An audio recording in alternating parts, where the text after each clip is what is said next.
السلام علیکم، کے نیوز ہیڈ لائنز کے ساتھ میں ہوں حارث علی شاگیلانی اور میں ہوں قدسیہ شکر۔ چلتے ہیں آج کی اہم خبروں کی طرف۔ تازہ ترین خبروں سے باخبر رہنے کے لیے ہمارا چینل سبسکرائب کیجیے۔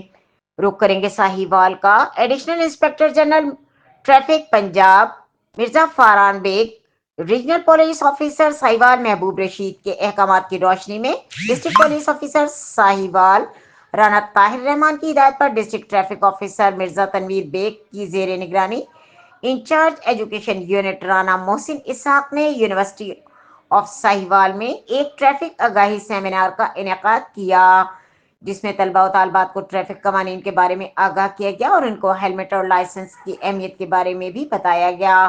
مزید ان کو پتنگ بازی کے نقصانات اور ان سے ہونے والی جان و مال کے نقصانات کے بارے میں بھی بتایا گیا۔ طلباء و طالبات کو تیز رفتار اور ون ویلنگ کے نقصانات کے بارے میں بھی مطلع کیا گیا۔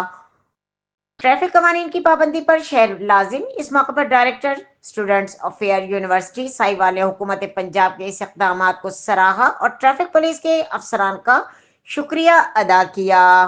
میں کہ آپ اپنا جو آپ کے ذمہ میں ایک کردار لگا کے جا رہا ہوں، جو میں نے آپ کو بتایا ہے اس کو آپ ساری عمر کسی رشتے میں بھی آپ ہوں، ٹھیک ہے، بیٹی ہو، بہن ہو، کل اللہ کرے ماں ہو، تو یہ کردار آپ کا ہمیشہ جو ہے روڈ سیفٹی کے حوالہ سے آپ کا ہونا چاہیے، اور جو ہے آپ اس میں اہم کردار ادا کر سکتے ہیں۔